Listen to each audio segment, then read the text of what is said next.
Baik, langsung kita mulai saja ya teman-teman. Assalamualaikum warahmatullahi wabarakatuh. Selamat siang teman-teman semua. Terima kasih sebelumnya untuk teman-teman yang sudah menyempatkan waktu untuk hadir di pertemuan online kali ini.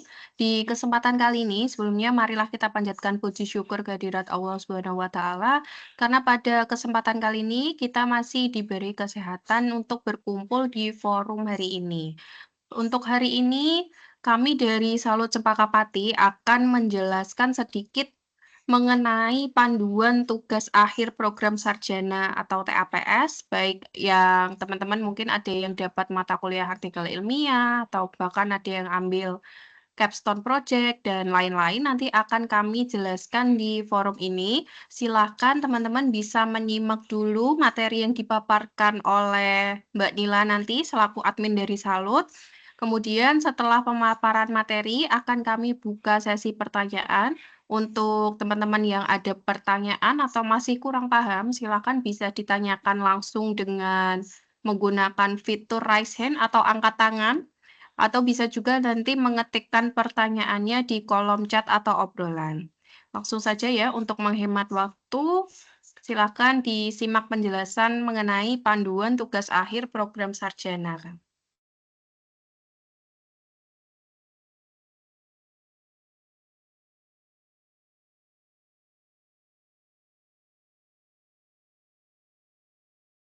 Silakan Mbak Nila bisa dimulai.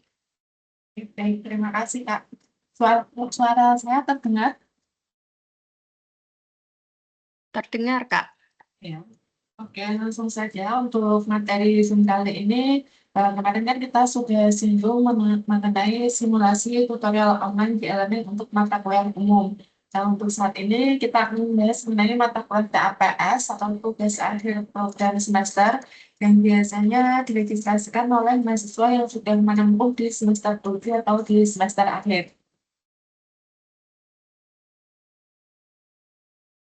Untuk TAPS sendiri di UT itu ada 4 jenis. Yang pertama itu ada skripsi, UKT, proyek, artikel 5, sama capstone project. Jadi masing-masing jurusan itu nanti sesuai dengan jurusannya akan menempuh dari kelima mata kuliah TAPS ini. Mata kuliahnya bersifat opsional atau pilihan, jadi tidak harus ditempuh semua.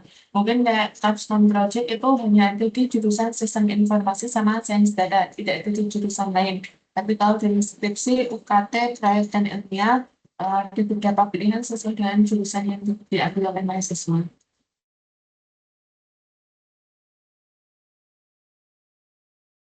Nah, untuk yang pertama kita bahas mengenai skripsi. Jadi skripsi itu nama lain atau enggak kesetaraan mata kuliah dari kurikulum baru untuk kurikulum lama dulu disebut dengan PKP, Pemantapan Kemampuan Profesional, yang berisi hasil penelitian atau kajian mendalam mengenai suatu topik dalam bidang ilmu tertentu yang ditulis sesuai dengan kaidah ilmiah yang berlaku atau sama dengan PKP. Untuk skripsi sendiri itu diakses melalui laman lms.pt.ac.id atau e-learning. Jadi kalau mahasiswa menempuhnya dulu PKP di kurikulum lama itu pasti pengerjaannya lewat LMS. Nah, ini mata kuliah skripsi sudah dijadikan sebagai mata kuliah tugas akhir program. Jadi pengerjaan melalui e-learning. Hasil akhir skripsi nanti berupa laporan yang memenuhi kriteria Turnitin, terbit EE maksimal 30% dan nilai dapat dari eh, pengerjaan kegiatan tutorial minimal 75.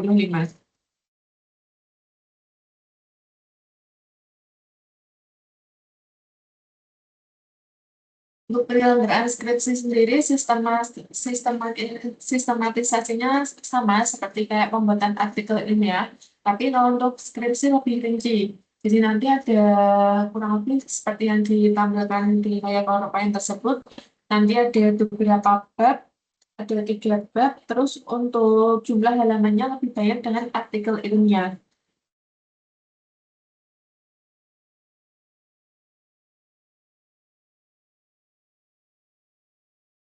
Nah, ini tampilan untuk nanti ketika mahasiswa mengajukan lembar pengasahan dan lembar pernyataan.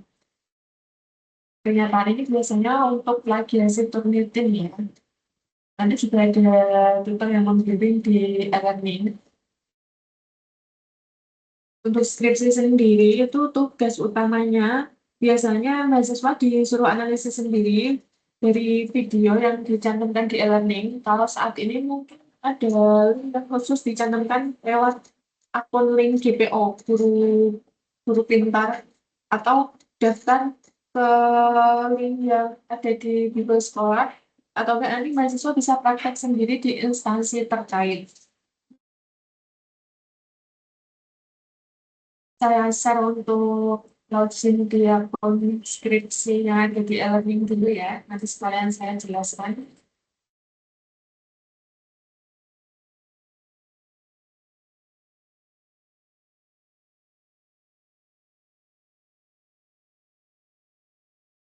Nah, untuk teman-teman yang menempuh mata kuliah skripsi atau PKP itu tidak semua jurusan. Yang ada jurusan skripsi itu hanya ada di jurusan pendidikan PGSD, PG PAUD, ataupun mungkin pendidikan pendidikan lainnya, mungkin pendidikan ekonomi, pendidikan matematika, dan pendidikan biologi. Karena mengacu dari sini itu jurusan pendidikan. Kalau untuk jurusan umum, biasanya mungkin nanti ada artikel ilmiah. Saya login di e-learning mahasiswa dulu untuk mata kuliah yang membahas skripsi.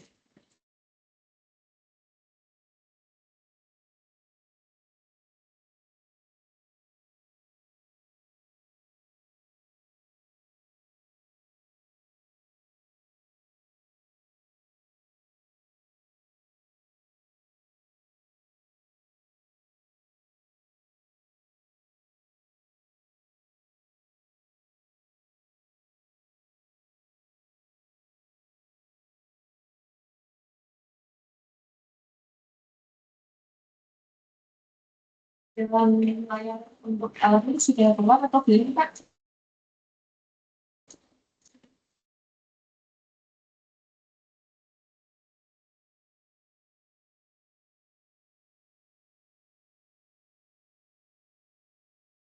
Teman dengar suara saya, tampilan performan e-learning sudah keluar atau belum?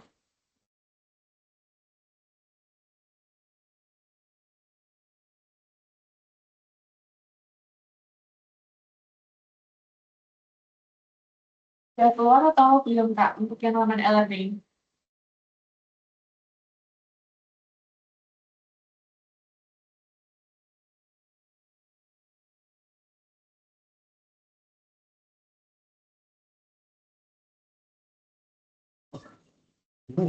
Oke, dari sini sepertinya sudah keluar di laman Microsoft Teams teman-teman ya. Untuk mata kuliah skripsi atau PKP itu jenis mata kuliah praktek yang dimana nanti untuk pengerjaan tutorial online di LN itu ada bimbingan dari dosen.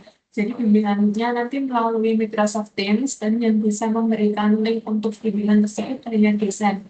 Kalaupun nanti di mata kuliah skripsi atau PKP ini tidak muncul dosennya, nanti teman-teman bisa langsung klik opsi course dashboard untuk chat taruh di e-learning supaya aktif. Nah, di sini nanti akan muncul daftar artikelnya. Bisa teman-teman ini bisa menyampaikan spam chat di sini ya. Kalau memang belum aktif, kalau aktif misalnya tutor akan berinisiatif untuk memberikan link grup khusus WA ataupun mungkin ada beberapa kelompok-kelompok nanti. Nah, untuk di skripsi sendiri itu untuk pengerjaannya sama. Untuk waktunya tetap ada 8 kali sesi di e-learning, cuma setiap sesinya itu terdiri dari beberapa aktivitas belajar. Mungkin di sesi satu kemarin hanya ada di aktivitas belajar satu, terus sesi dua dan tiga mungkin ada dua aktivitas belajar, mungkin seterusnya.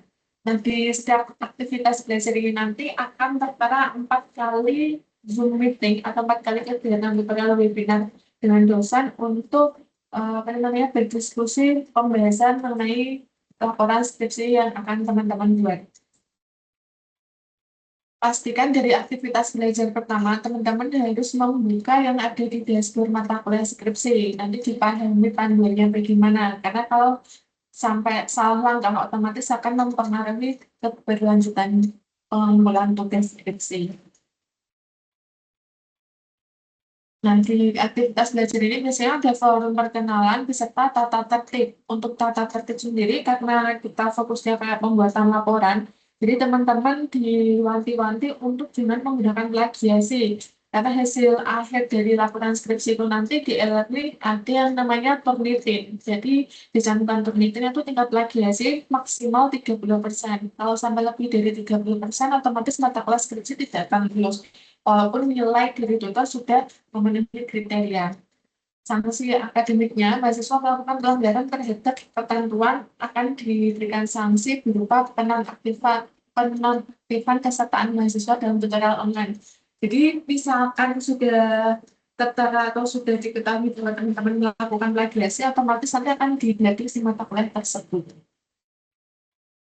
Pemberian peringatan teguran bagi mata yang melakukan praktek plagiarisme. Jadi itu apa ya, utamanya pokoknya jangan sampai plagiasi, karena kalau sudah terdeteksi plagiasi otomatis tidak lulus, baik yang mulai dari pengerjaan tutorial online, tatap muka maupun sampai ujian nanti. Untuk aktivitas belajar satu masih umum ya, jadi masih berupa perkenalan dan pengenalan mengenai mata kuliah skripsi atau PKP. Di sini dalam 8 sesi terdapat 16 aktivitas belajar. Jadi satu sesi dalam satu minggu itu ada 2 aktivitas belajarnya. Untuk aktivitas belajar ke-16 nanti akan masuk ke laporan PKP, di mana laporan PKP itu nanti akan di-upload di akhir. Tetap ada deadline sendiri untuk pengumpulan laporan, tidak sesuai dengan deadline yang ada di e-learning sesi 8-nya. Untuk pengumpulannya itu dipastikan nanti ketika akhir, teman-teman sudah mengetahui tingkat pemimpin dan nilai dari dosen. Karena kalau belum mengetahui kan kita tidak tahu apakah nanti mata kelas periksa akan lulus atau tidak. Kalau sudah tahu, otomatis mata kelas skripsi sudah lulus. Karena mata kelas skripsi itu tidak ada ujiannya. Nilai pure dari kegiatan tutorial di e-learning. Untuk aktivitas belajar 2, nah di sini kegiatan utamanya teman-teman dalam menempuh mata kuliah skripsi. Jadi mata kuliah skripsi itu mahasiswa disuruh untuk melakukan apa itu namanya, observasi berdasarkan video. Kalau tidak video bisa pakai tempat kerja teman-teman, tempat kerja instansi teman-teman, tapi berhubungan dengan pendidikan.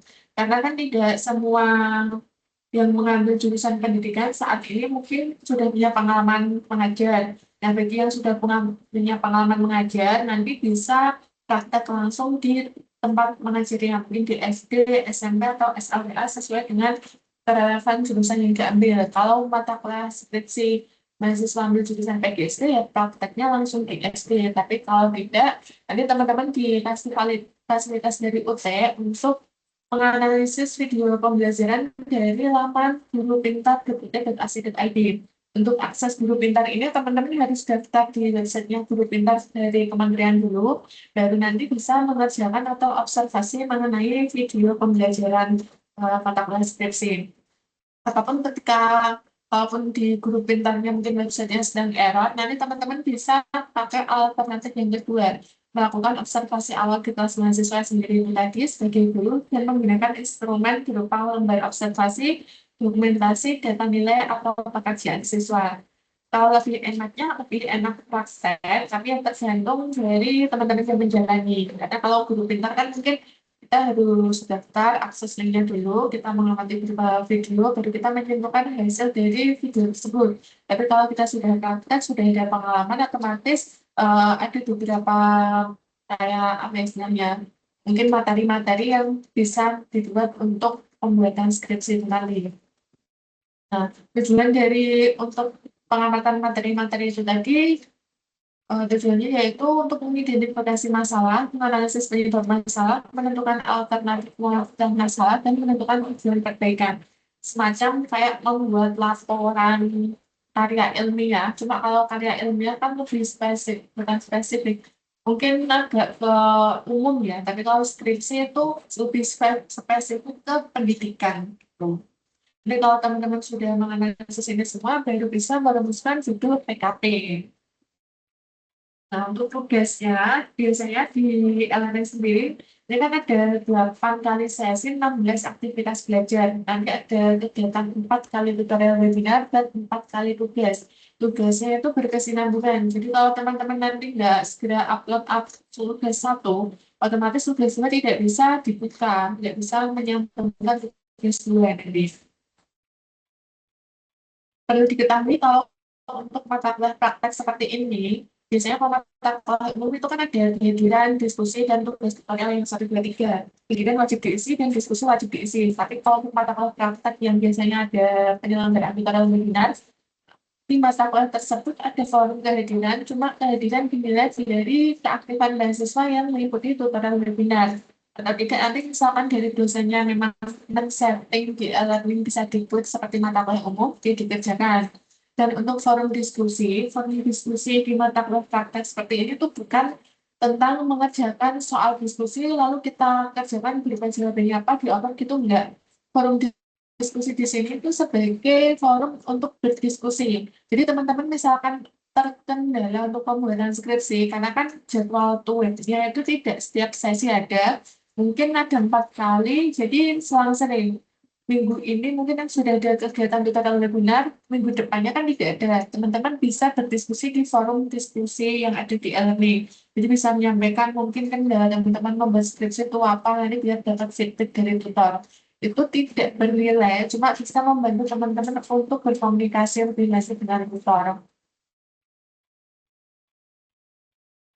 Nah, di aktivitas belajarnya pasti tetap ada beberapa materi inisiasi, terus ada lembar-lembarnya.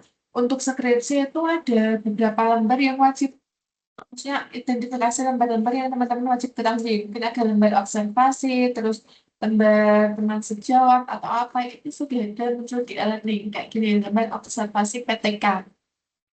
Nah, lembar ini untuk melihat praktek pelaksanaan perbaikan siklus pembelajaran satu. Jadi teman-teman bisa diunduh, terus misalkan nanti perlu upload, ya tinggal diisi datanya sesuai yang ditentukan, lalu di-upload.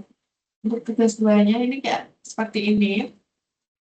Tugas satu tadi di sesi lewat tadi dua ya. Itu tugas satu. Due diperhatikan ya teman-teman. Nanti misalkan kalau sampai terlewat oleh deadline, otomatis tidak bisa upload. Dan kalau tidak bisa upload tugas selanjutnya pun nanti tidak bisa dikerjakan. Padahal waktunya masih banyak. Jadi kalau untuk mata kuliah praktek pun berpraktek yang mengambil mata kuliah tersebut, tugasnya itu berkesinambungan. Teman-teman kalau sudah upload tugas satu, otomatis nanti akan seperti ini. Sudah di-upload tanggal berapa, nanti dapat feedback dari dosennya atau tidak kayak gitu. Untuk sesi atau aktivitas belajar selanjutnya juga sama. Jadi ini kan dibukanya sampai aktivitas belajar 6 saja, karena ini kan baru masuk ke sesi 3, masih ada 5 sesi lagi. Tetap nanti ada tugas 1, 2, 3, 4, tutorial webinarnya juga 4 kali. Nah, di sini ada keterangan pintu web, berarti di aktivitas belajar 5, di sesi 3 ini nanti, untuk yang menempuh mata kelas skripsi ada kegiatan tutorial webinar. Yang membuat link web itu hanya dibuat oleh tutor, jadi teman-teman tidak bisa minta link web dari teman kelas lain, ataupun dari pihak salut maupun pihak PBJJ, karena yang membuat ini dari tutor. Ada materi diskusi juga. Yang penting teman-teman tetap mengikuti sesuai dengan deadline masing-masing aktivitas belajar. Karena satu sesi terdiri dari 2 aktivitas belajar, bukan satu sesi, satu aktivitas belajar itu bukan. Gitu ya. Nah, untuk hasilnya juga itu tadi sudah saya jelaskan. Hasil akhir nanti dari skripsi itu berupa laporan, di mana laporan tersebut harus memenuhi kriteria minimal nilai dari total 75 dan tingkat turnitin itu maksimal 30%. Jadi kalau turnitinnya lebih dari 30%, otomatis sudah tidak lulus. Untuk yang selanjutnya kita bahas mengenai mata kuliah artikel ilmiah. Saya kembalikan dulu ke PowerPoint.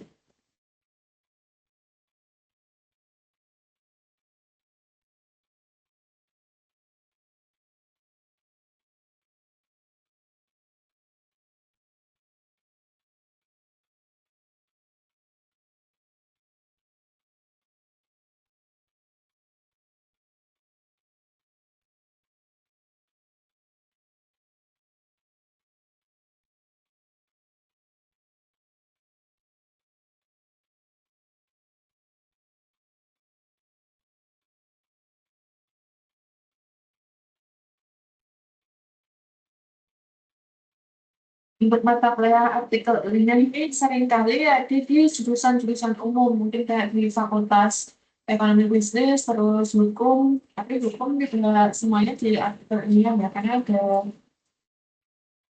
beberapa mata kuliah praktek lain. Artikel ilmiah ini itu sebagai transformasi atau kesetaraan dari mata kuliah karya ilmiah. Jadi dulu kan tugas akhir program di UT itu ada TAP sama karir untuk yang di luar pendidikan. Nah, TAP sama karir itu wajib ditempuh. Jadi kalau TAP itu semacam kegiatan perkuliahan seperti biasa, tapi nanti tetap ada ujiannya. Tapi kalau karya ilmiah itu pembuatan kurang lebih seperti makalah, cuma ada batas halamannya. Mungkin sekitar maksimal itu 15 halaman. Jadi lebih rinci, lebih ringkas. Untuk karya ilmiah dan aril itu sama saja, yang membedakan hanya penyebutan namanya saja. Kalau artikel ilmiah ini sudah ada di kurikulum baru.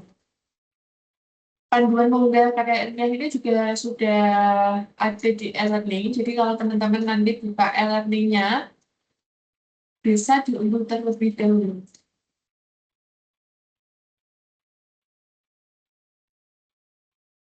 Langsung masuk atau di e-learning saja, kita bisa dengar ya.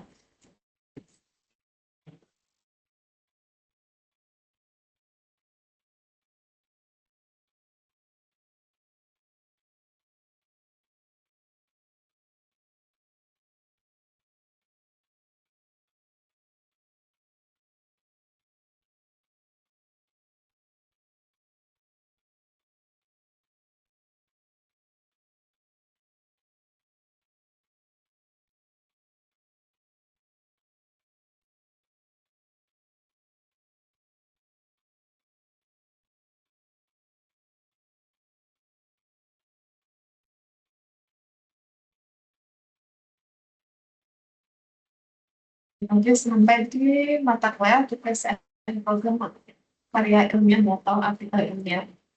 Dan teman-teman kan misalkan sudah muncul mata kuliah artikel ilmiah, kurang lebih sama seperti skripsi, nanti ada 8 kali sesi dan ada 16 aktivitas belajar. Jadi satu sesinya tetap ada 2 aktivitas belajar, tetap ada tutorial webinar 4 kali, dan tugas utamanya 4 kali. Tugasnya juga berkesinambungan, jadi kalau tugas satu belum dikerjakan, otomatis tidak bisa mengerjakan tugas dua. Itu di rumah, alurnya nanti kurang lebih secara ringkas seperti ini. Aktivitas belajar satu ada di sesi satu, kemudian tiga di sesi dua. Di sini juga sudah tertera di mana nanti akan mahasiswa melakukan tutorial webinar, terus di mana mahasiswa akan mengerjakan tugas satu, dua, tiga, dan sampai upload karya ilmiah atau artikel ilmiahnya. Untuk panduannya, teman-teman bisa diunduh dulu di sini. Nanti kurang lebih isinya seperti kayak gini. Dari kegiatan belajar satu sampai, maaf, kegiatan belajar 14 kalau pakai ilmiah. Nah, di dalam apa itu namanya pengumpulan tugas ini nanti tidak di kegiatan belajar 14, nanti ada di kegiatan belajar 11 untuk tugas 4. Tugas 4 itu tugas terakhir yang mana nanti isi dari artikel ilmiahnya sudah final dan sudah mencakup atau sudah di-upload dengan menggunakan Turnitin ya. Sebelum upload di tugas 4, nanti teman-teman harus isi keseluruhan yang ada di menu learning mata kuliah artikel ilmiah. Disuruh menyantumkan tugas judul abstrak dan kata kunci sesuai dengan artikel ini yang dibuat, dicantumkan semua. Jadi tidak hanya mengumpulkan file tugas 4 atau hasil akhir dari artikel ilmiah. Nanti teman-teman di tugas 4 bisa klik submission untuk mengunggah tugas artikel ilmiah, di mana nanti untuk penilaian dari tutor itu mencakup beberapa aspek sesuai dengan yang ada di halaman panduan ini. Untuk yang menilainya nanti sepenuhnya dari perusahaan, jadi tidak ada kewenangan dari UT. Dari UT itu hanya mencantumkan tingkat kognitif saja. Kalau misalkan di sini tangannya kayak gini, baru klik submission ini untuk upload tugas. Nah, untuk yang keempat nanti sebelum mengunggah artikel ilmiahnya langsung muncul di laman tugas 4 artikel ilmiah, teman-teman disuruh upload untuk Turnitin. Jadi kalau untuk Turnitin ini Dari saya pribadi, dari Solo Jumalapati menyarankan untuk teman-teman bisa cek Turnitin di luar e-learning dulu, mungkin bisa cari di Shopee atau mungkin di platform lain yang sekiranya memang terpercaya. Mungkin selisihnya nanti antara 1-2%. Kalau teman-teman sudah upload tugas di Turnitin di luar dari UTS, sekiranya nanti di bawah 30% bisa teman-teman upload di e-learning. Karena kalau di e-learning ada batasnya, dan kalau sudah deadline terakhir pengumpulan laporan artikel ilmiah dan laporan lain-lain, laporan mata kuliah praktek, biasanya dalam waktu beberapa hari itu tingkat kognitinya itu tidak keluar-keluar. Seharusnya keluar 1 kali 24 jam, tapi mungkin sampai ada yang beberapa hari, bahkan sampai seminggu lebih juga ada. Jadi kalau misalkan teman-teman sudah mengetahui tingkat kognitif dari laporannya sendiri itu tadi dari luar, otomatis tidak perlu bunda atau gelisah, karena mungkin perbedaannya hanya 1 atau 2%. Sekiranya sudah di bawah 30%, aman gitu nanti. Nah, sekarang muncul pop-up, Anda dapat membaca terlebih dahulu user agreement, poin disetujui dulu. Setelah itu, mahasiswa bisa upload file untuk memenuhi tugas 4. Jadi sudah di-upload ke LinkedIn di e-learning, baru upload tugas 4 lewat menu file yang ada di artikel ilmiah, di sebelah artikel mata kuliah artikel ilmiah. Nanti setelah muncul pop-up, teman-teman bisa pilih file yang mau akan dikirim atau di-upload tugas temannya. Pastikan jangan sampai upload atau jangan sampai salah upload tugas, baik dari segi penamaan tugas, terus isi dari laporan tersebut jangan sampai salah. Karena untuk revisinya dari remove apa itu namanya filenya itu juga ada batasnya, tidak bisa langsung kita langsung hapus terus upload lagi hapus lagi, itu nggak bisa, ada batas maksimalnya juga. Kalau yang diupload harus menggunakan format PDF. Jadi kalau teman-teman membuat artikel dari Word, ya nanti dipilih sesuai dengan ketentuan tata cara pembuatan artikel ilmiah. Kalau sudah muncul, jadi tinggal upload filenya. Nanti kalau sudah terupload akan muncul seperti ini, baru kita save untuk menyimpan tugas 4. Nah, kalau untuk tugas 4 sudah di-upload, otomatis tampilannya nanti akan seperti ini.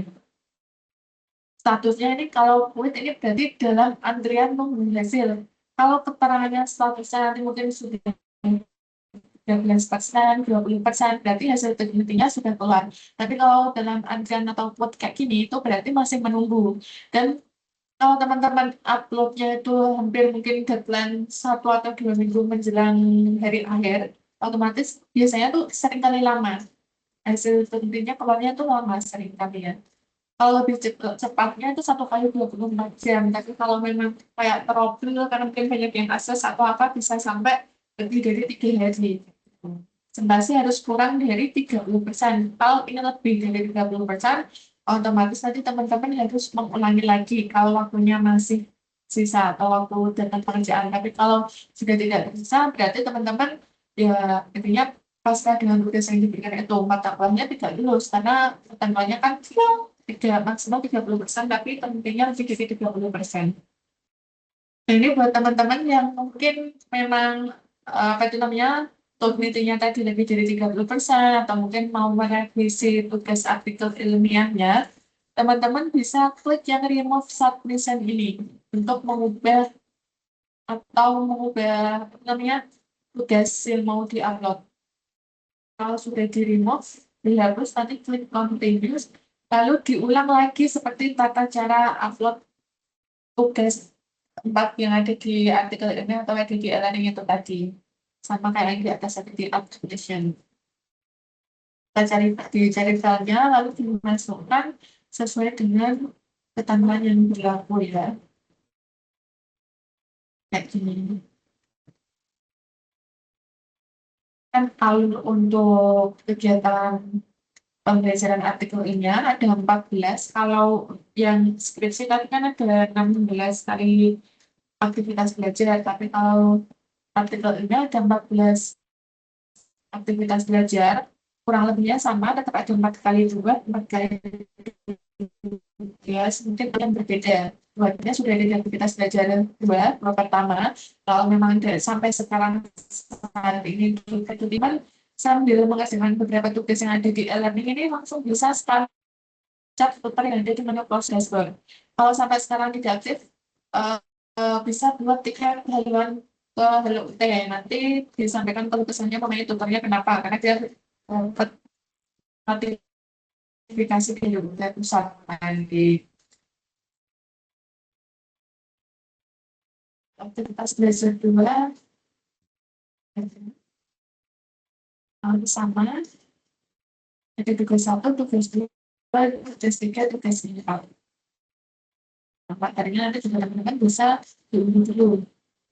Ada beberapa contoh artikel ilmiah. Jadi teman-teman untuk pembuatan artikel ilmiah itu tidak harus praktek atau observasi langsung ke tempat. Nanti mungkin ini sudah ada beberapa contohnya. Teman-teman bisa mengembangkan dari beberapa mata kuliah pengujian TAPS.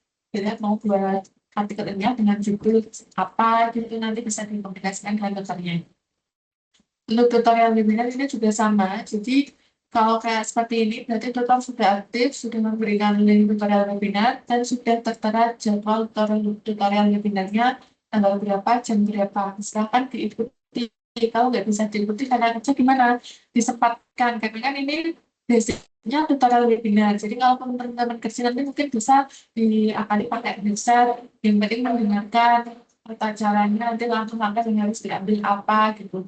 Karena ada beberapa mahasiswa juga yang dapat tutornya mungkin kurang fast respon, jadi belum melaksanakan tutorial webinar gitu. Tapi kalau ada tutor yang sudah menyiapkan untuk tutorial webinar, berarti tutornya memang responsif.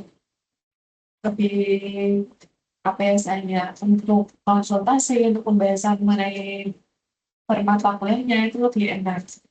Aktivitas belajar itu juga nanti ada penguploadan tugas satu, di mana sudah ada keterangannya tugas satu nanti akan disuruh untuk membuat apa saja, buat pendahuluan berisi apa saja sudah tertera di teman-teman mahasiswa. Jadi semua yang ada di permata kuliah itu dipahami terlebih dahulu, karena itu mencampur tata cara atau respek teman-teman untuk pembuatan laporan mata kuliah sesuai yang diambil.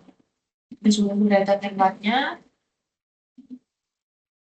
Sempat ini ada diskusi, forum diskusi ini tidak dinilai ya sama seperti skripsi tadi. Jadi forumnya itu untuk menyampaikan kendala dan permasalahan mahasiswa untuk dalam menghadapi atau membuat judul dan lain-lain, membuat tugas satu, tugas dua, dan keberlanjutannya.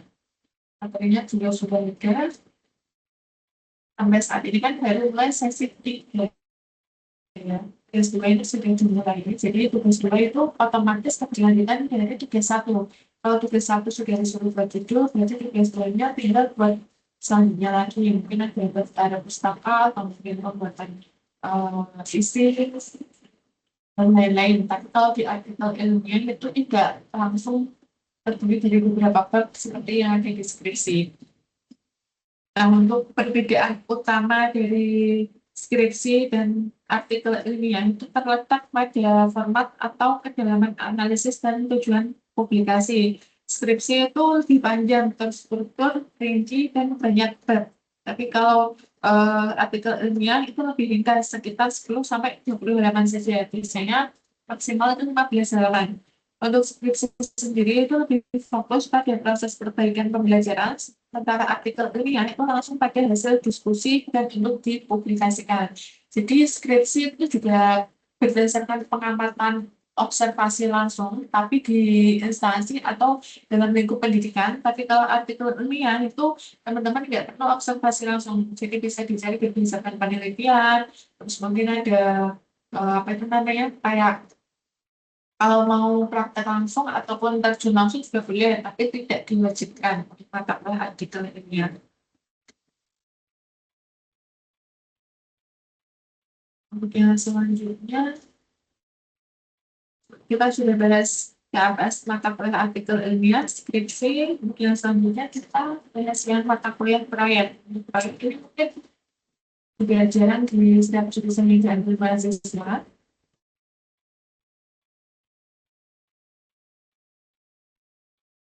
Mata kuliah proyek ini sudah untuk semester ini sudah saya cek untuk keseluruhan mahasiswa yang mengambil program KAPS itu tidak mengambil mata kuliah proyek. Karena kalau mata kuliah proyek itu memang tetap harus observasi langsung.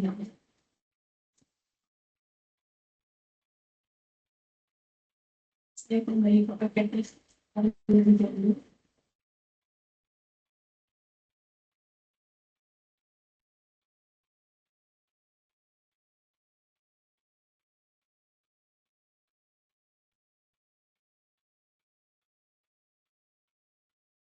Saya share PPT-nya sudah terlihat atau belum teman-teman?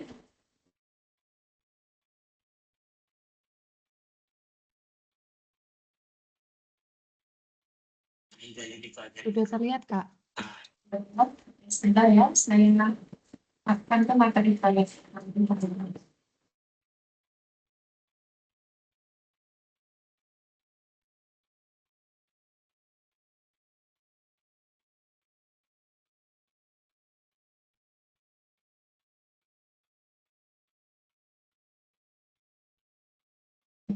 Untuk prosedur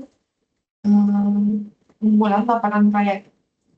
Karena untuk semester saat ini dan tidak ada revisi mengambil mata proyek dan mata proyek itu juga yang baru.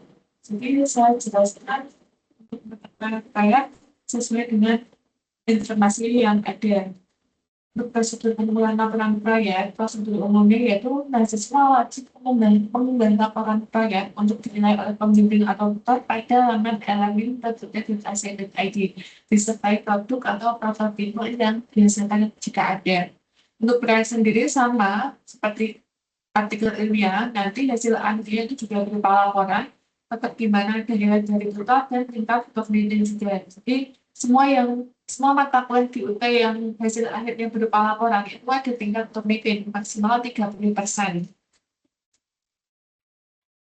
Terus nanti juga aktivitas belajarnya kurang lebih sama dengan artikel ilmiah, ada 4 kali web, terus 4 kali tugas tutorial juga, di mana tetap tugasnya berkesinambungan dari tugas 1 sampai tugas 4.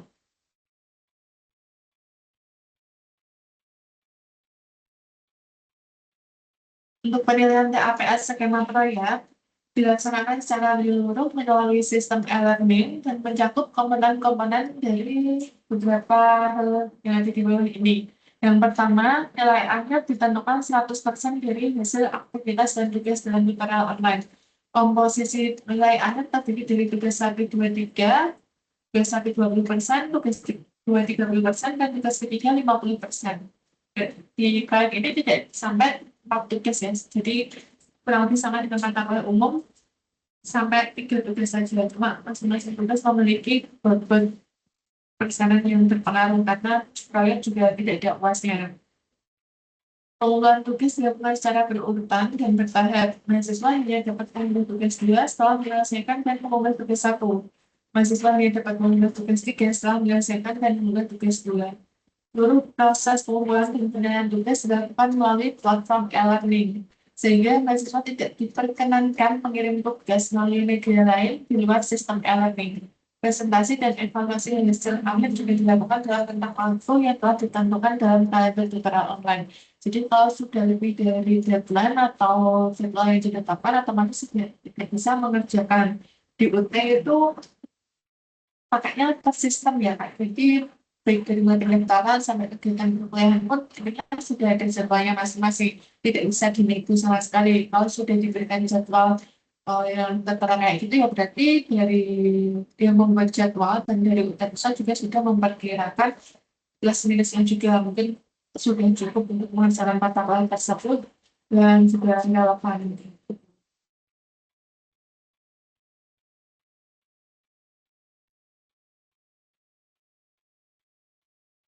Untuk keluaran TAPS skema proyek itu nanti bisa berupa video, poster, PowerPoint, atau laporan akhir.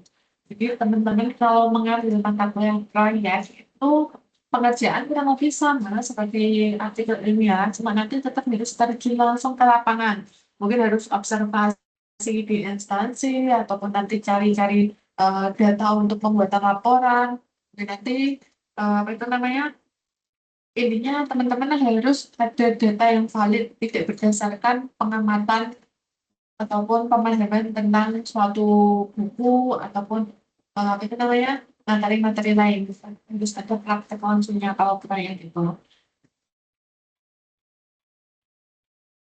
Dan perbedaan dari artikel ilmiah PKP dan proyek, karena tadi kan intinya lebih banyak kesamaan dari ketiga mata kuliah TAPS tersebut, artikel ilmiah, terus skripsi, sama proyek. Intinya sama-sama mata kuliah TPS yang nanti hasil akhirnya berupa laporan akhir, di mana sertifikat peneliti dan nilai dari tutor yang sudah pada ketahuannya, serta tiap kegiatan tutorialnya itu pasti ada kegiatan tutorial yang dan pengumpulan tugas yang berdasarkan bulan. Nah, untuk perbedaannya, artikel ilmiah itu berfokus pada publikasi hasil kajian atau penelitian. Tapi kalau untuk yang PKP atau skripsi itu khususnya di jurusan pendidikan, di Fakultas Pendidikan berfokus pada perbaikan pembelajaran kelas. Kalau untuk proyek berfokus pada hasil karya nyata dan aplikatif. Kalau skripsi itu masih bisa dianalisis, untuk yang artikel ilmiah itu masih bisa dianalisis, tapi kalau skripsi itu fokusnya di pembelajaran kelas dan proyek analisis, tapi harus ada karya nyata juga. Nah, untuk yang tugas akhir program keempat yaitu UKT. UKT atau ujian komprehensif tertulis. UKT ini itu kalau di kurikulum lama itu mata kuliah TAP. Jadi TAP dulu itu mata kuliah, tapi di kurikulum baru disebutnya dengan KPS yang terdiri dari beberapa mata kuliah. Akhir program. UKT itu wajib ditempuh ambil karya ujian itu juga wajib, tapi kalau sekarang antara artikel ilmiah dan UKT itu boleh salah satu. Untuk ujian komprehensif tertulis ada ujian esai seperti TAP, penilaian 30% dari bimbingan, 70% dari ujian. Materi mata kuliah UKT sesuai dengan mata kuliah pendidikan di prodi masing-masing. Penyelenggaraan UKT yang pertama, pembimbingan UKT itu dilakukan dengan modus bimbingan online di e-learning semua. Semua mata kuliah KAPS diambil e-learning, tidak ada yang tatap muka sama sekali. Bimbingan online di e-learning. Terus pelaksanaan UKT diberikan dalam bentuk soal urean untuk menguji kemampuan mahasiswa dalam menanggapi atau menganalisis, mensintesis kasus sesuai bidang keilmuan program studi. UKT diselenggarakan melalui skema ujian online. Ujian online itu UO ya, tapi UO-nya bukan UO MK biasa, jadi nanti UO TAPS berupa esai. Bimbingan UKT diberikan melalui e-learning dengan prinsip sebagai berikut. Yang pertama, pelaksanaan bimbingan UKT diselenggarakan oleh tiga pusat. Yang kedua, materi pembimbingan berupa penjelasan mengenai analisis dan integrasi konsep atau teori utama mata kuliah bersyarat TAPS. Yang ketiga, menganalisis kasus-kasus yang ada di bidang keilmuan program studi. Dan keempat, memecahkan masalah dengan menggunakan konsep atau teori dari mata kuliah bersyarat TAPS. Yang kelima, bimbingan dilakukan dalam 8 sesi, di mana setiap sesi terdiri dari materi inisiasi dan forum diskusi. Yang keenam, pemberian tugas UKT pada sesi 3, 5, dan 7. Jadi tugas tutorial 1, 2, 3 masih berlaku di mata kuliah UKT.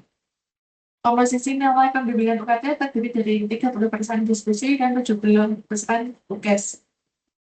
Nilai pembimbingan UKT berkontribusi terhadap nilai ujian sebesar 30% terhadap nilai akhir UKT apabila nilai UKT minimal 30%. Nah, jadi kalau teman-teman ambil UKT itu lebih ringkas daripada mata kuliah TAPS yang lain. Karena apa? Karena mata kuliah TAPS nanti tetap ada kegiatan tutorial 8 kali sesi seperti mata kuliah umum, di mana di sesi 3, 5, 7 nanti tetap ada tugas tutorialnya, dan ada ujian akhir juga. Tapi ujian akhirnya itu berupa esai. Itu pun boleh open book. Jadi kalau teman-teman sudah, apa ya istilahnya, sudah biasa mengerjakan mata kuliah umum di e-learning, mengerjakan mata kuliah TAPS ya sama saja. Cuma mungkin di bobot penilaian TAPS-nya kan lebih ditekankan di nilai tugas tutorial 1, 2, 3 di sesi 3, 5, 7. Nah, nanti kalau sudah mengikuti kegiatan bimbingan online di e-learning, dari sesi 1 sampai sesi 8, nanti mengikuti ujian, kurang lebih nanti biasanya tuh ada sekitar 4 sampai 5 soal isi sesuai dengan mata kuliah penunjang TAPS. Nah, mata kuliah penunjang TAPS itu teman-teman bisa cek di katalog sistem kurikulum. Ini untuk yang jurusan manajemen, mata kuliah penunjang TAPS itu adalah mata kuliah manajemen sumber daya manusia, manajemen keuangan, manajemen operasi, dan manajemen pemasaran. Jadi yang muncul di ujian nanti otomatis dari pemahaman atau dari materi-materi keempat mata kuliah atau 4 modul yang sesuai dengan prasyarat tugas dan program jurusannya masing-masing. boleh open book. Nanti teman-teman bisa membawa keempat modul tersebut. Jadi boleh dibuka, dibaca seluruhnya, pengerjaan untuk ujian ya nanti sekitar kurang lebih sekitar 25 atau 90 menit sesuai dengan yang ditentukan. Nanti teman-teman juga apa ya istilahnya kalau untuk pembuatan artikel ilmiah, skripsi, terus proyek itu kan nanti harus ada bimbingan, kita cek plagiasi, terus mungkin nanti kalau tidak relevan ada revisi walaupun nggak seberat-berat banget tapi kan tetap ada revisi-revisi. Tapi kalau teman-teman pilihnya UKT nanti kan tinggal mengikuti perkuliahan biasa di mata kuliah UKT sama kayak mata kuliah umum. Lalu nanti tinggal mengikuti ujian juga. Ujiannya pun bisa open book. Jadi teman-teman bisa tahu nanti mungkin materi-materi apa yang sekiranya muncul setelah ujian.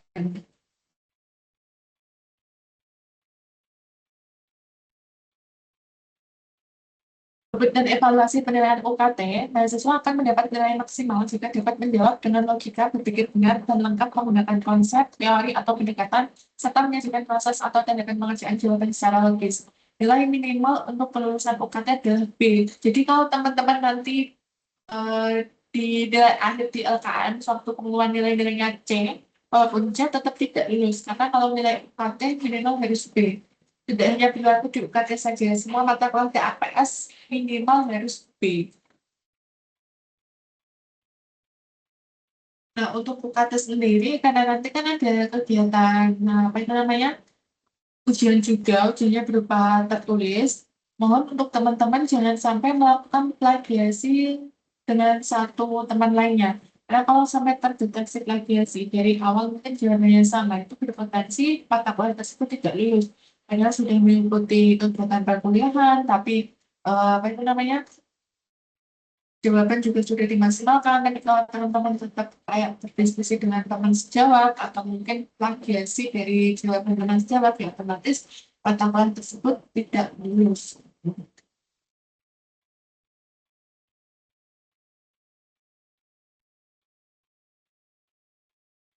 Untuk yang selanjutnya itu untuk materi tugas akhir program capstone project, di mana untuk mata kuliah capstone project itu hanya ditempuh oleh jurusan sistem informasi dan pengantar dan sains data.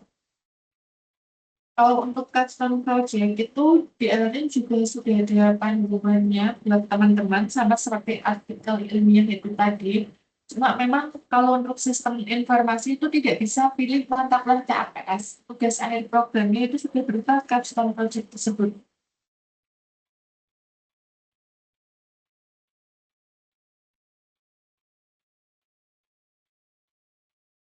Share untuk panduan custom project yang dulu.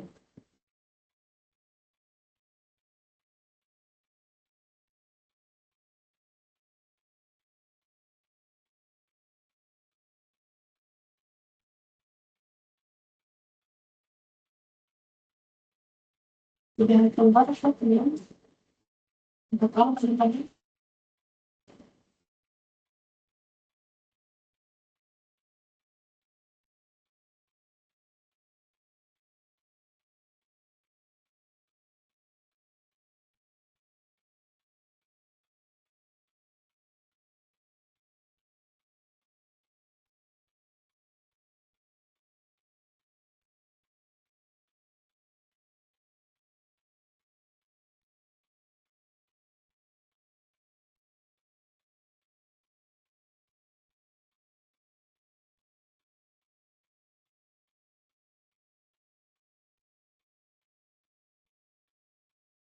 Suara saya terdengar, Kak? Halo?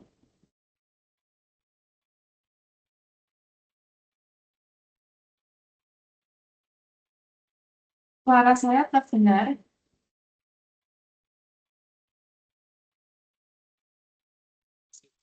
Sudah terdengar, Kak? Nah, ini untuk panduan capstone project, ini khusus untuk jurusan sistem informasi dan sains data. Jadi di luar dari jurusan tersebut tidak ada mata kuliah capstone project. Dan capstone project ini wajib ditempuh PAPS oleh jurusan sistem informasi karena tidak ada pilihan lain. Kalau jurusan lain kan mungkin masih ada pilihan artikel ilmiah, UKT, dan skripsi. Atau mungkin artikel ilmiah dan skripsi saja gitu. Itu untuk sistem informasi tidak wajib ambil mata kuliah capstone project. Di sini juga sudah dijelaskan panduannya untuk pembuatan capstone project itu intinya sama, membuat laporan, tapi ada beberapa hal yang harus diperhatikan dalam proses pembuatan laporan tersebut. Jadi ya, untuk ketentuan umumnya, capstone project ini harus menghasilkan produk. Jadi kalau teman-teman di mata kuliah KPS lain kan pengerjaannya nanti individu per mahasiswa, tapi kalau untuk capstone project ini nanti akan dibuat kelompok yang mana nanti akan terdiri dari beberapa mahasiswa. Untuk pelaksanaan waktu dari pengerjaan capstone project ini setelah diregistrasikan nanti teman-teman bisa mengerjakan kegiatan tutorial di e-learning juga. Setelah registrasi nanti biasanya kan ada modul cetaknya. Kalau mungkin saat ini teman-teman tidak dapat modul cetaknya bisa akses di e-learning. Nanti misalnya sama seperti yang saat ini saya sampaikan. Mahasiswa bisa mempelajari panduan pelaksanaan mata kuliah karya ilmiah atau artikel ilmiah karena untuk sebagai pemahaman pembuatan laporan akhirnya nanti seperti apa. Terus mahasiswa melaksanakan tutorial online di e-learning dengan mata kuliah capstone project, tidak memilih mata kuliah lain tersebut ya. Nilai dari mata kuliah capstone project ini 100% diambil dari nilai-nilai tugas yang ada dalam tutorial online. Tidak ada UAS, tapi nilainya full dari kegiatan tutorial online di e-learning. Pelaksanaan tutorialnya juga sama, ada 8 kali sesi, di mana waktunya ini berbeda dengan artikel, proyek, dan deskripsi. Jadi nanti di sesi 1 itu sudah langsung ada kegiatan tutorial webinar untuk pembentukan tim pengerjaan dari mata kuliah capstone project. Setelah diikuti kegiatan tutorial webinar, otomatis tim pengerjaannya nanti akan dibentuk dari tutornya langsung.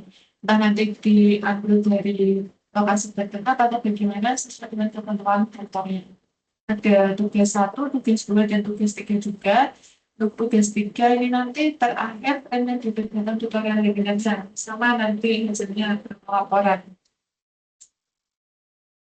Untuk kegiatan pelaksanaan tutorial online di e-learning dalam mata kuliah capstone project, untuk penjelasannya yang pertama yaitu perkenalan dilakukan oleh tutorial online dan mahasiswa pada forum yang disediakan. Jadi sesi 1 itu tadi langsung ada tutorial webinar. Walaupun tidak ada tutorial webinar, mungkin untuk format klasik, teman-teman harus rajin spam chat tutor. Kalau sampai 1 minggu tidak dikonfirmasi, wajib buat tingkat aduan ke HLUT.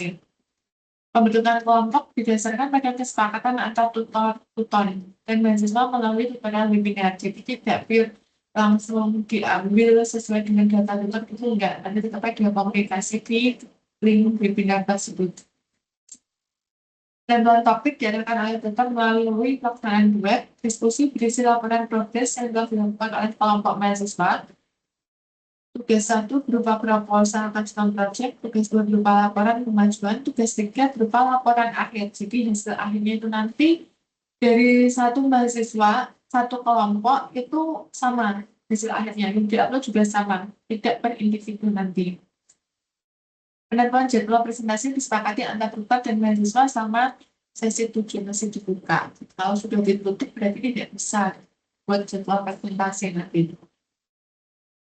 Penjelasan penilaian mengenai mata kuliah capstone project, yaitu nilai akhir tetap 100% dari tutorial online karena tidak ada UAS. Komposisi nilai akhir tersebut terdiri dari tugas 1 20%, tugas 2 30%, tugas 3 50%. Mahasiswa dapat mengunggah tugas 2 setelah mengunggah tugas 1, begitu pun seterusnya. Jadi tetap untuk pengumpulan tugas di mata kuliah KPS berkesinambungan. Kalau tidak diupload salah satu, berarti tidak bisa lanjut ke sesi berikutnya. Semua penilaian dilakukan di e-learning sehingga mahasiswa dapat mengirimkan tugas dan pelaksanaan presentasi di luar jadwal e-learning dan tidak dapat mengirimkan tugas atau mengumpulkan melalui e-learning ini. Nah, untuk pembentukan kelompok di mata kuliah capstone project ini tujuannya yaitu untuk membantu mahasiswa belajar bekerja sama dan mengembangkan keterampilan non-teknis yang penting untuk karir mereka setelah lulus. Melalui kolaborasi dalam tim mahasiswa dapat meningkatkan kemampuan dan komunikasi, kepemimpinan, kerjasama tim, dan memperdalam pemahamannya dalam menerapkan pengetahuan akademis dan konteks praktis. Ketentuannya, dalam pembentukan kelompok yang terdiri dari mahasiswa dan tetap melalui prodi sesi 1, setiap kelompok itu terdiri dari 5 mahasiswa. Jadi satu kelas tutor di e-learning, satu dosen itu mengampu 20 mahasiswa yang dimana nanti akan dibentuk 4 kelompok yang terdiri dari masing-masing ada 5 mahasiswa. Untuk 5 mahasiswa tersebut dari proses pertama kali di tugas 1 ataupun di tugas 1 sampai akhir nanti jawabannya sama semua. Karena yang dipakai nanti tugas kelompok bukan tugas per individu. Walaupun uploadnya di masing-masing akun mahasiswa untuk apa itu namanya tugas yang diupload itu sama setiap tim atau tiap kelompok. Topik atau isu mengenai mata kuliah project di program studi sistem informasi itu mencakup berbagai bidang. Jadi teman-teman nanti tetap wajib melakukan observasi secara langsung mungkin di bidang pendidikan, ekonomi, kesehatan, lingkungan, teknologi, dan pemerintahan. Sesuai dengan bidang yang teman-teman ambil nanti. Pemilihan topik proyek dan pemilihan ini dalam proses ini bertujuan untuk memastikan bahwa setiap mahasiswa dapat terlibat dalam proyek yang relevan dan bermanfaat, yang memungkinkan mereka untuk mengaplikasikan pengetahuan yang mereka peroleh dalam pemecahan masalahnya. Luarannya atau hasil akhirnya itu nanti akan berbentuk capstone project ini, salah satunya yaitu berupa video, poster, PowerPoint, dan laporan akhir capstone project. Dalam laporan akhir ini nanti pembuatan laporannya kurang lebih seperti artikel ilmiah, ada pendahuluan, tujuan, terus nanti juga ada tingkat komisinya juga. Di samping laporan akhir, nanti teman-teman juga harus buat video, poster, PowerPoint untuk presentasi produk yang akan teman-teman buat bersama dengan kelompok yang sudah ditentukan. Jadi bukan pilihan semua ini, wajib dikerjakan semua. Step by step, hasil akhirnya sudah berupa laporan akhir ini nanti. Kurang lebih macamnya sama dengan e-learning. Untuk pembuatan video sesuai dengan produk yang dibuat, harus juga poster, dan presentasi. Presentasi tadi hanya ada di sesi 7.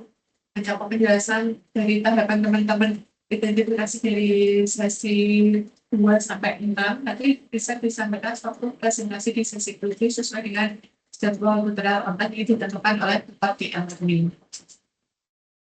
Dari keempat pembahasan mata kuliah KPS yang terdiri dari artikel ilmiah, skripsi, dan proyek beserta custom project 5 ya. Itu tadi ada yang mau ditanyakan? Atau mungkin untuk saat ini tidak hanya mata kuliah KPS saja yang ada kegiatan tutorial webinar dan apa itu namanya tugas pembuatan laporan. Mungkin ada mata kuliah praktek, praktikum, dan mata kuliah berpraktek. Kayak mata kuliah metode penelitian itu kan juga bukan mata kuliah KPS, tapi dia mata kuliah praktek, di mana nanti ada kegiatan tutorial webinar, ada pengerjaan tugas yang berkesinambungan lingkungan juga, nilai yang didapat full dari kegiatan tutorial online tersebut, jadi tidak UAS. Untuk yang mata kuliah praktek, yaitu kegiatan mahasiswa menerapkan konsep prinsip prosedur dan keterampilan dalam situasi nyata. Dan akhirnya nanti sepenuhnya dari praktek tanpa UAS, tapi kalau untuk yang praktikum, yaitu bagian dari mata kuliah praktek yang biasanya dilakukan di laboratorium untuk menguji teori. Biasanya untuk mata kuliah praktikum itu ada di jurusan pendidikan biologi, pendidikan fisika. Itu ada praktikum langsung yang diselenggarakan mungkin di lab-lab yang ada di Semarang. Bisa berkolaborasi dengan Undip biasanya itu. Praktikum menekankan pada observasi, eksperimen, dan pengajuan keterampilan teknis. Untuk yang mata kuliah berpraktek, itu mata kuliah yang menggabungkan kegiatan praktek langsung dengan nilai ujian. Jadi, status mata kuliah tersebut itu statusnya mata kuliah praktek, tapi tetap masih mengikuti atau ada ujian di akhir nanti itu namanya mata kuliah berpraktek. Dan kalau mata kuliah berpraktek, biasanya dari sesi 1 sampai sesi 8 itu full tugas semua. Dari yang saya jelaskan, ada yang mau ditanyakan, saya kembalikan ke Mbak Aura.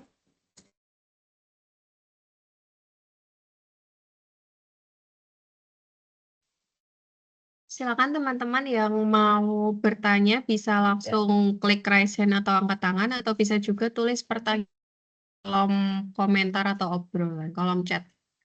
Silakan yang mau bertanya, bisa disebutkan nama dan pertanyaannya dari yang dijelaskan oleh Mbak Nila.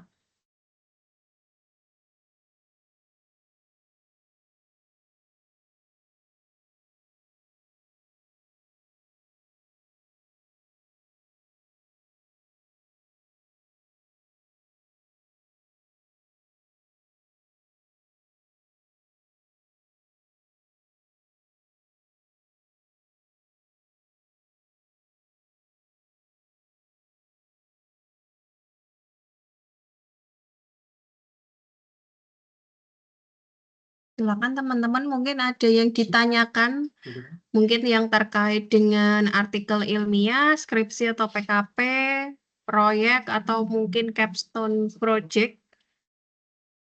Mungkin kalau ada yang join di sini masih semester-semester awal, kan lumayan ya dapat gambaran nanti ketika di semester 7 atau untuk yang jurusan pendas itu biasanya kan di semester 8 itu nanti punya gambaran mau memilih mata kuliah apa. Gitu, dari yang dijelaskan oleh Mbak Nila. Tadi kan sudah dijelaskan mulai dari artikel ilmiah, kemudian ada juga skripsi, ada juga proyek, ada capstone project juga, itu sudah dijelaskan semua oleh Mbak Nila. Untuk sistem perkuliahannya semua dijalani melalui e-learning semua. Untuk bimbingannya pun nanti melalui e-learning. Mungkin tadi yang terkendala dengan suaranya Mbak Nila yang kurang jelas atau yang kami sampaikan kurang jelas, nanti insya Allah untuk forum hari ini penjelasannya juga akan kami upload atau kami posting screen recordnya ke YouTube UT Salut Cempaka Pati. Nanti mungkin teman-teman yang ketinggalan atau yang merasa suaranya kurang jelas ya, karena mungkin terkendala perbedaan jaringan di beberapa lokasi, nanti bisa langsung menyimak saja di channel YouTube kami. Untuk saat ini mungkin ada yang mau bertanya dulu, teman-teman.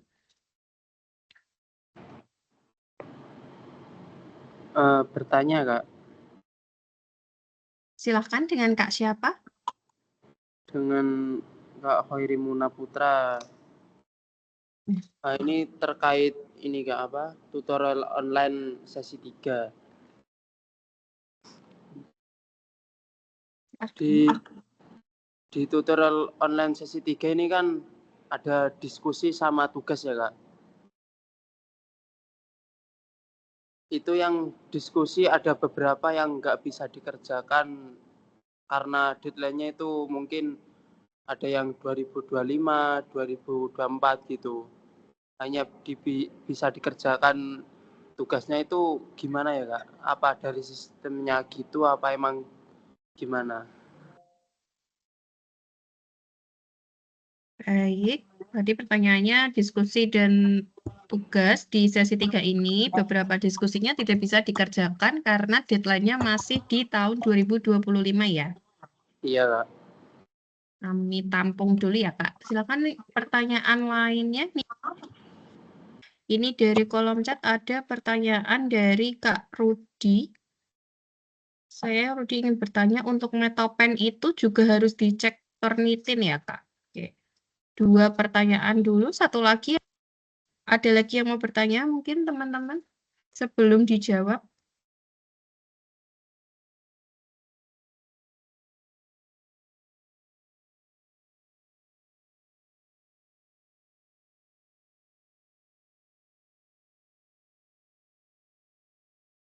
Atau mungkin langsung bisa dijawab dulu Mbak Nila. Pertanyaan pertama dari Kak Coiri Muna. Pertanyaannya di sesi 3 ini, diskusi dan tugas di beberapa diskusi itu tidak bisa dikerjakan karena deadline-nya masih tahun 2025.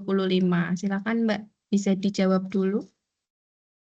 Untuk Kak Serena ini kayaknya ada di diskusi 3 atau dari diskusi 1 dan 2 kemarin? Ada di diskusi 3 Kak. Di diskusi 3 ya. Untuk saat ini peraturan di UT kan sudah berubah Kak. Jadi tiap ada tugas tutorial 1, 2, 3 di sesi 3, 5, 7 itu nanti tidak ada forum diskusi. Jadi mahasiswa cuma mengerjakan kehadiran dan tugas saja. Untuk diskusi di luar dari kegiatan atau tugas tutorial tersebut. Artinya di diskusi 1, 2, terus 4, 6, sama 8. Jadi wajar kalau tidak bisa diakses.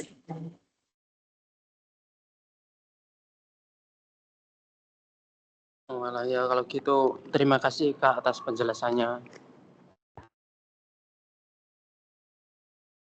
Nah, jadi gitu ya Kak Coirimuna dan teman-teman yang lain. Untuk di semester ini, di sesi ketiga, 5, dan 7 itu ada peraturan baru yang dulunya ada sesi diskusi dan ada juga tugas tutorial. Untuk semester ini, di sesi ketiga, 5, dan 7 hanya diberikan tugas saja. Jadi mungkin beberapa yang kolom diskusinya masih muncul, itu diabaikan saja. Karena memang di semester ini peraturannya hanya mengerjakan tugas tutorial 1, 2, dan 3 saja, khusus di sesi ke-3, 5, dan 7.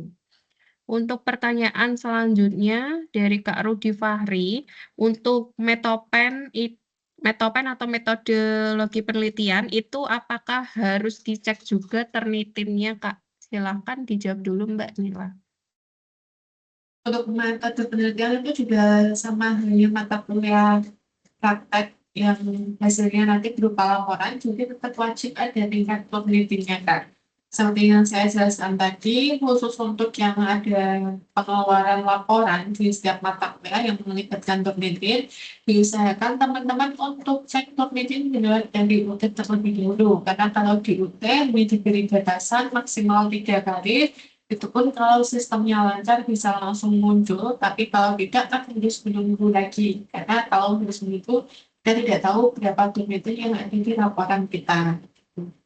Wajib ada turnitin dari setiap mata kuliah yang menghasilkan laporan kita.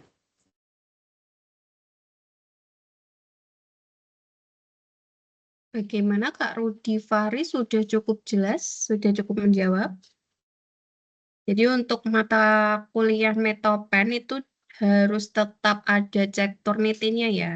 Di semua mata kuliah yang ada laporan prakteknya itu nanti wajib untuk dilakukan cek Turnitin. Dan di UT sendiri di webnya itu dapat kesempatan maksimal 3 kali pengecekan.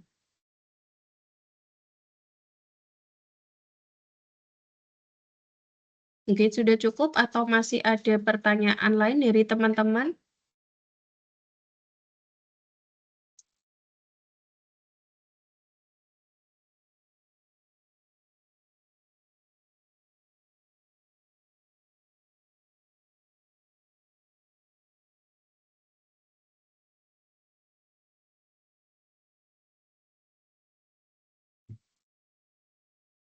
Baik, jika memang dirasa sudah cukup dan memang belum ada pertanyaan lagi dari teman-teman, mungkin untuk forum kali ini kami cukupkan dulu. Kurang lebihnya mohon maaf. Terima kasih untuk teman-teman yang sudah menyempatkan untuk hadir di pertemuan siang kali ini. Mungkin nanti kalau baru terpikirkan ada pertanyaan atau misalkan masih ada hal-hal yang dirasa bingung dari penjelasan yang kami sampaikan, atau mungkin juga nanti teman-teman tadi merasa bingung, kurang bisa mengikuti dengan baik karena suara yang kurang jelas atau hilang timbul atau juga terkendala oleh jaringan, nanti silakan teman-teman bisa menyimak rekaman ulang dari pertemuan siang kali ini dan penjelasan siang hari ini di channel YouTube kami. Jadi silakan menunggu info kembali dari kami terkait untuk link video rekaman pertemuan kali ini. Terima kasih teman-teman atas waktu dan perhatiannya. Sekian penjelasan dari kami. Semoga bisa diterima dan dipahami oleh teman-teman semuanya dan bisa membantu pengetahuan teman-teman untuk pengerjaan tugas akhir program semesternya atau mata kuliah praktek tutor lainnya. Kami cukupkan dulu dan terima kasih. Kami sampaikan kembali. Wassalamualaikum warahmatullahi wabarakatuh. Silakan untuk teman-teman yang mau live dari room ini. Kami persilahkan.